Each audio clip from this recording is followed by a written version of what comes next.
नमस्कार साथियों, स्वागत है आपका हमारे यूट्यूब चैनल में। आज हम देखेंगे ग्राफ और तालिका प्रैक्टिस सेट 1। आपको पता होगा कि ग्राफ और तालिका का जो सवाल है वो, जैसा कि आपको पता होगा कि अभी यूपी ट्रिपल एससी पीटी का एग्ज़ाम आने वाला है, जो कि 2022 में होगा। और इसके बाद में हो सकता है कि लेखपाल की वैकेंसी भी आए, जिसमें आपको पता होगा कि ग्राफ से 2 क्वेश्चन आते हैं और तालिका से भी 2 क्वेश्चन आते हैं। ग्राफ चाहे फिर वो आपको पाई चार्ट हो या फिर लाइन ग्राफ भी हो सकता है।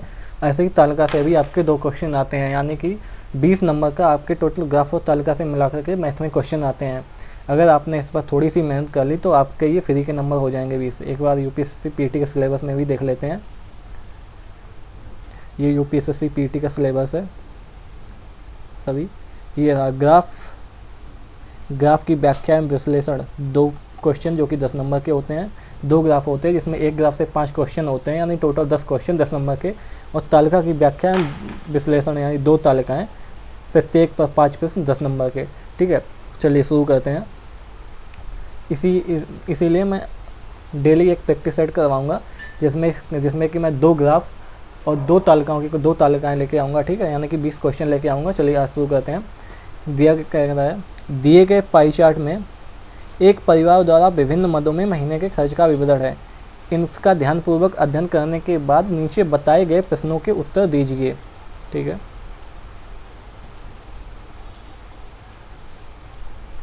चलिए देख लेते हैं।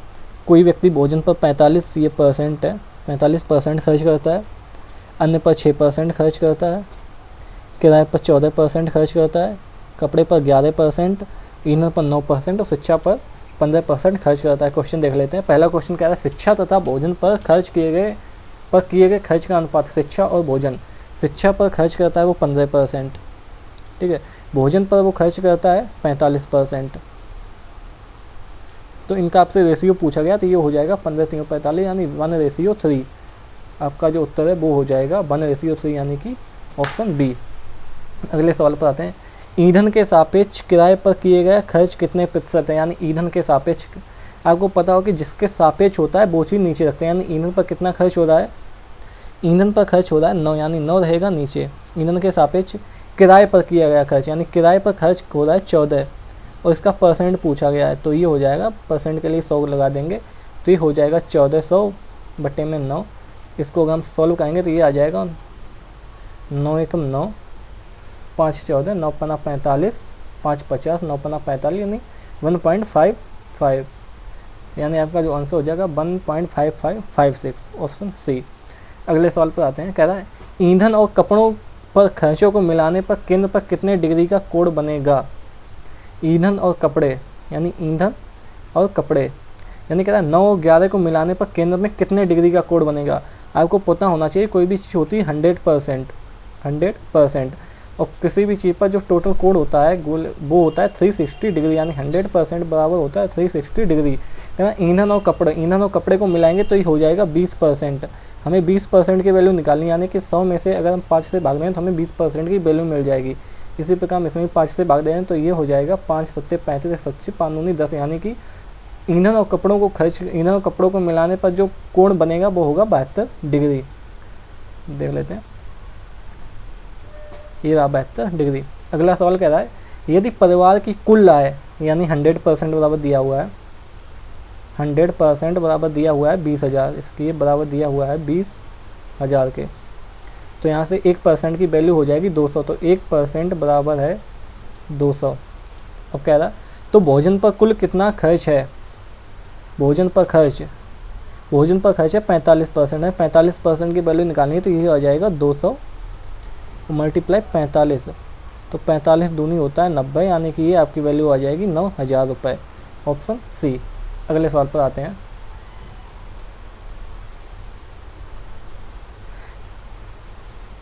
कह रहा है ईंधन तथा भोजन में खर्च की गई धनराशि का अनुपात। ईंधन में खर्च किया गया था 9%, ठीक है, और धनराशि पर खर्च की गई थी, भोजन पर खर्च किया गया था 45। एक बार चेक कर लेते हैं। ईंधन पर है 9, भोजन पर 45। इसका हमसे रेशियो पूछा है 9 45%, परसेंट से परसेंट कैंसिल, 9 एकम 9, 9 पन्ना 45, यानी आपका जो रेशियो हो जाएगा वो हो जाएगा 1:5, ऑप्शन बी। ठीक है, ये हो गया आपका एक ग्राफ खत्म, जिसमें कि 5 सवाल थे, 3 और 2 5, ये 5 सवाल थे। अब अगले ग्राफ पर चलते हैं। अगला है आपका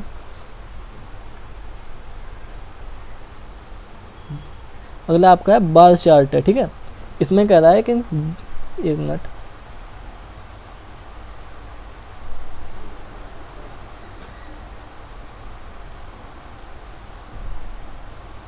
इसमें कह रहा है बार चार्ट का अध्ययन कीजिए जो कि एक कंपनी की आय और व्यय को दर्शाता है, निम्नलिखित प्रश्नों का उत्तर दीजिए, ठीक है। ये आपके जो सफ़ेद वाले हैं ये है आय, और जो थोड़े से भरे हुए हैं ये है व्यय, यानी किसी कंपनी द्वारा 2005, 6, 7, 8 और 9 यानी 5 वर्षों के, एक तो 5 का, 6 का, 7 का, 8 का और 9 का। 2005 में किसी कंपनी की आय अगर 40 थी तो उसका जो व्यय था वो था 20, ठीक है। 2006 में अगर किसी कंपनी की आय 50 थी तो उसका व्यय था 30। 2007 में किसी कंपनी की आय 40 थी तो उसका व्यय था 30, ठीक है। 2008 में किसी कंपनी की आय 60 थी तो उसका व्यय था 40, यानी 2009 में किसी कंपनी की आय अगर 60 थी तो उसका व्यय था 35। अब क्वेश्चन देख लेते हैं, क्वेश्चन नंबर 41। ये कह रहा है बस 2006 एवं 2007 के बीच लाभ का अंतर कितना है। लाभ का अंतर यानी कि आय में से हम व्यय को माइनस कर दें तो वो लाभ निकल आएगा। 2006 में हम लाभ देखते हैं, 2006 में आपका लाभ व्यय था, आय थी 50, इसमें से आपने 30 खर्च कर दिए तो आपका जो लाभ हुआ वो हुआ 20 का, ठीक है। 2006 उसके बाद 2007 में हम आय थी 40, 2007 में आय थी 40 और व्यय था आपका 30, यानी इसमें जो आपका लाभ हुआ वो था 10। तो टोटल लाभ आपसे पूछा गया तो 20 माइनस 10, यानी यहाँ से आपका जो लाभ हो जाएगा वो 10 लाख रुपयों का आपका लाभ हो जाएगा, ऑप्शन सी, ठीक है। अगले सवाल पर आते हैं।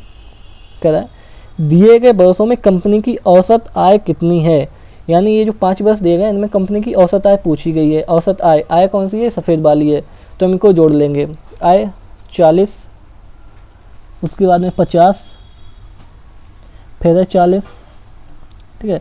उसके बाद 2008 में है 60 और 2009 में भी है 60, इनको हम जोड़ लेंगे तो 0, 6 4 10 और 6 4 10, 10 10 20 और 5 25, यानी 250 में औसत निकालने के लिए टोटल वर्ष है 5 से भाग देंगे पर, यानी ये आपका आ जाएगा 50 लाख, ठीक है। इसका आंसर आ गया आपका ऑप्शन ए, 50 लाख। अगले सवाल पर आते हैं। क्वेश्चन नंबर 43 कह रहा है कंपनी का लाभ किस वर्ष में सर्वाधिक हुआ। 2005 में हम लाभ देखते हैं, 2005 में अभी हमने निकाला था तो ये था लाभ 20 लाख रुपयों का। 2006 में हम लाभ देखते हैं तो ये 30, 20, 50 ये भी 20 लाख रुपयों का है। 2007, 2008 और 2009 ये 5 वर्ष हैं, इन्हें हम लाभ देखते हैं। 2007 में देखते हैं 30 और 10 40, यानी यहाँ पे लाभ केवल 10 लाख का हुआ, ठीक है। 2008 का देखते हैं तो लाभ हुआ है 20 का, और 2009 में देखते हैं 35, यानी यहाँ पर लाभ हो रहा है आपका 25 लाख का, 25 लाख। तो किस वर्ष सर्वाधिक है, तो 2009 में आपका सर्वाधिक लाभ है, यानी ऑप्शन सी 2009। अगले सवाल पर आते हैं। क्वेश्चन नंबर 44 कह रहा है वर्ष 2007 में कंपनी की आय किस वर्ष की आय के बराबर है। 2007 में कंपनी की आय है 40, और 2008 में जो कंपनी का व्यय है वो भी है 40। 2008, 2007, ठीक है। ये है आय और ये है व्यय, तो ये दोनों बराबर है। पूछ भी यही रहा है कि 2007 में कंपनी का किस वर्ष के व्यय के बराबर है, तो 2008 के व्यय के बराबर है, ऑप्शन ए। उसके बाद में अगले सवाल पर आते हैं। क्वेश्चन नंबर 45 ये कह रहा है दिए गए वर्षों में कंपनी का औसत व्यय, यानी पहले औसत आय पूछी थी, इस बार औसत व्यय पूछा है। यानी पहले 2005 में जो व्यय था वो था 20 रुपये का, उसके बाद में आया 30 लाख का, फिर है 30, उसके बाद में है 40 और फिर है 35। 35, 4 3 7 3 10 3 13 14 15, यानी 155 और 5 से भाग देंगे तो ये हो जाएगा 5 15 5 5, यानी औसत व्यय था वो था 31 लाख रुपये, ऑप्शन बी। यहाँ से आपके दोनों ग्राफ कंप्लीट हो गए, यानी कि काफ़ी इजी सवाल आते हैं, ग्राफ और तालिका दोनों के इजी सवाल आते हैं। जो लाइन ग्राफ होता है हो सकता है वो थोड़ा सा मतलब कठिन आ जाए, नहीं तो बाकी काफ़ी इजी आते हैं, और पिछली बार के एग्जाम में भी इजी आए थे, ठीक है। तो ये आपके यहाँ से 10 क्वेश्चन हो गए, जो कि आपके 10 क्वेश्चन 10 नंबर के होते हैं। अगले आते हैं, अब आते हैं तालिका के ऊपर, तालिका की व्याख्या एवं विश्लेषण। कह रहा प्रश्न संख्या 46 से 50 तक नीचे दी गई तालिका में विभिन्न प्रकार की कारों के उत्पादन को हजार में दर्शाया गया है। यानी ये जो उत्पादन है ये है कारें और ये है वर्ष, यानी एक कार 2012 में 30,000, 2013 में 35,000, 2014 में 48,000, 2015 में 45,000, 2016 में 56,000, यानी एक कार का उत्पादन इतना है। कोई भी बी कार है जिसका 2012 में उत्पादन 42,000 है, इसको आपको समझना होगा। यानी अगर आपसे मैं पूछूँ कि कोई डी कार है, उसका 2016 में उत्पादन कितना है, तो डी ये रही, 2016 में इसका उत्पादन है 54,000 रुपये। ठीक है, अब क्वेश्चन देखते हैं। दिए गए 5 वर्षों में डी प्रकार की कार का औसत उत्पादन कितना है। दिए गए 5 वर्ष यानी 2012, 13, 14, 15 में, 2012, 13, 14, 15, 16 में डी प्रकार की कारों का उत्पादन पूछा है। यानी कि 2012 में 51, 2013 में है आपका 24,000, 2014 में है 30,000, 2015 में है 46,000 और 2016 में है 54,000। इसका हमसे औसत पूछा है, यानी सभी को जोड़ के और जितना टोटल है यानी जितनी बर्स है उनसे भाग दे देंगे। यानी ये आ जाएगा आपका 6, 4, 10, 4, 14, 1, 15 की 5 हासिल 1, 5, 1, 6, 2, 8, 4, 12, 3, 15 और 5, 20 यानी 205 और 5 बर्स है तो 5 और 20, 5 कम पानी यानी 41,000 रुपये आपका औसत उत्पादन है डी कार का। सभी 5 वर्षों में औसत उत्पादन है 41,000 रुपये। अगले सवाल पर आते हैं। कह रहा है 47 वर्ष 2012 में कार ए का उत्पादन, 2012 में कार ए का उत्पादन कितना है 30,000। ठीक है, ए का उत्पादन। ई प्रकार की कारों के उत्पादन 2012 में ई कारें कितनी बनी थी, 2012 ये रहा ई यानी 20,000। कह रहा है ई प्रकार की कारों के उत्पादन के कितने प्रतिशत अधिक रहा है, यानी ए रहा है अधिक, तो कितना अधिक रहा है 10,000। किससे अधिक है, तो ई प्रकार की कारों यानी 20,000 से अधिक है। परसेंट के लिए 100 यानी 1/2 होता है आपका 50%, यानी कितना अधिक रहा है तो 50%, ऑप्शन सी। क्वेश्चन नंबर 48 कह रहा है वर्ष 2014 में कुल कितनी कारों का उत्पादन हुआ।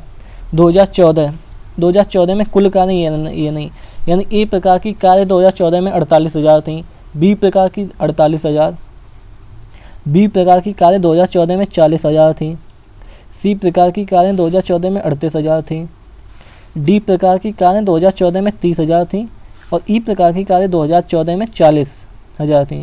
कह रहा है ये टोटल कितनी कारें थी, देख लेते हैं। 8 और 8 16 हासिल 1, 4, 4, 8, 4, 12, 3, 15, 3, 18, 1, 19 यानी 196,000 टोटल कारें बनी थी 2014 में, 196। ठीक है, क्वेश्चन नंबर 49 देख लेते हैं। 2013 और 2014 में कुल उत्पादित कारें, यानी 2014 में तो अभी हमने निकाला है कि कितनी आई हैं 196। 2014 में तो जो कारें हैं वो हैं 196 2014 में,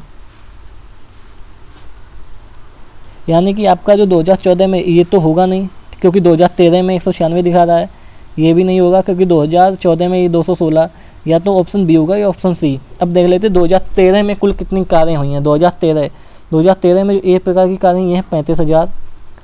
ठीक है, बी प्रकार की कारें हैं 48, सी प्रकार की कारें हैं 36, डी प्रकार की कारें हैं कितनी 24 और ई प्रकार की कारें हैं 40। 6, 4, 10, 8, 18, 19, 20, 23 की 3 हासिल लगा 2, 3, 2, 5, 4, 9, 3, 12, 13, 14 और 4, 18 यानी ये 2013 में जो टोटल कारें थी वो थी 183। तो रेशियो कितना हो गया 183 रेशियो 196, ऑप्शन बी, ऑप्शन है आपका बी। ठीक है, अगले सवाल पर आते हैं। क्वेश्चन 50 ये कह रहा है यदि ई प्रकार की कारों से संबंधित आंकड़ों को, एक मिनट, ई प्रकार की कारों से संबंधित आंकड़ों को पाई चार्ट के द्वारा दर्शाया जाता है, यानी ये जो ई की जो कारें इनको पाई चार्ट में अगर दर्शाएं तो कैसे दर्शाएंगे, एक मिनट।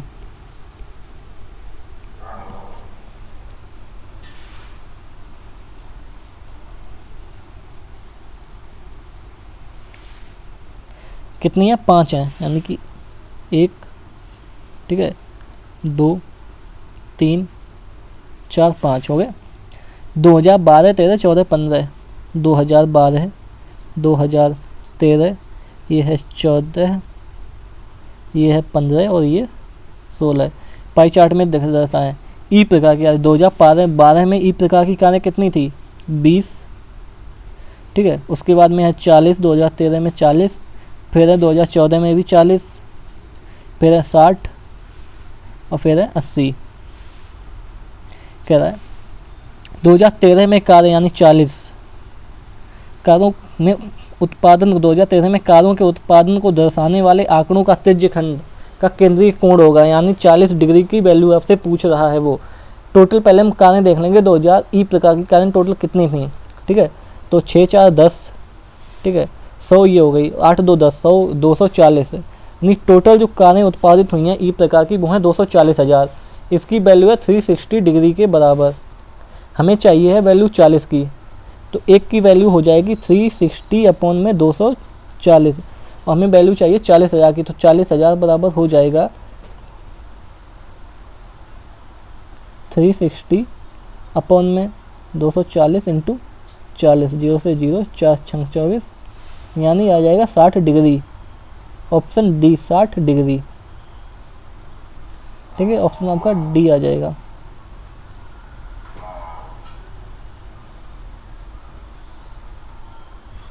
अगले सवाल पर आते हैं, क्वेश्चन नंबर 50 भी हो गया। अगली तालिका पर आते हैं।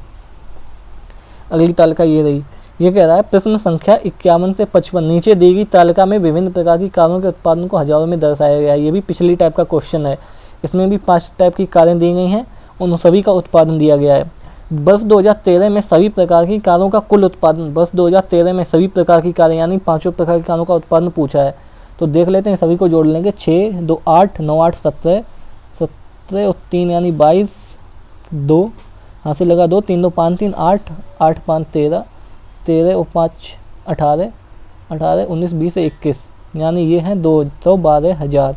यानी 2013 में तो 5 प्रकार की कारें हैं, उनका कुल उत्पादन था 212,000। ठीक है, अगले सवाल पर आते हैं। डी प्रकार की कारों का औसत उत्पादन कितना है? डी ये रहा, मतलब इन सभी को जोड़ के 5 से भाग देंगे तो ये आज उनका औसत निकल आ जाएगा, यानी कितना है 50 42, 50 42 45 46 और 47, इनका हमसे औसत पूछा है। तो देख लेते हैं। 7 और 6 13, 13 और 5 18, 19 20 की 0 हासिल 2, 5 2 7, 3 7 4 11, 11 और 4 15, 15 और 4 19, 19 और 4 20 के 22 23, टोटल है 5। तो ये कितना आ जाएगा 5 चौकी 20 और 5 छक्का 30, 46,000। ऑप्शन बी 50 आ जाएगा 46,000, यानी डी प्रकार का जो औसत उत्पादन है वो है 46,000। अगले सवाल पर आते हैं। क्वेश्चन 53 कह रहा वर्ष 2013 और 16 में उत्पादित सभी प्रकार की कारों का अनुपात। 2013 में अभी बताया था 212, 2013 में तो जो उत्पादित थी वो थी 212, और 2016 में और देख लेते हैं कितनी थी। 2016 में सभी को जोड़ेंगे। 6 4 10 8 18 की 8 हासिल लगा 1, 5 5 10, 6 4 10 10 20 और 4 24 1 25, यानी 2016 में जो टोटल कारें थी वो थी 258,000, और 2013 में टोटल कारें थी 212,000। इनका औसत निकालना है, 2 से काट लेते हैं। 2 एकम 2 0, 2 छंग 12 रेशियो, 2 एकम 2, 2 4 2 9 18, यानी 106 रेशियो 129, 106 रेशियो 129, ऑप्शन डी। ठीक है, अगले साल पर आते कह रहा है वर्ष 2016 में एक प्रकार की कारों का उत्पादन। 2016 में एक प्रकार की कारें थी 50,000, 50,000। ठीक है, वर्ष 2014 में एक प्रकार की कारों के उत्पादन से कितना अधिक है? 2014 में थी 40, अधिक है 10,000, किससे? 40 से 100, तो ये 1/4 होता है आपका 25%, ये हो जाएगा ऑप्शन बी 25%। अब कह रहा है लास्ट क्वेश्चन है आज का, ये देख लेते हैं।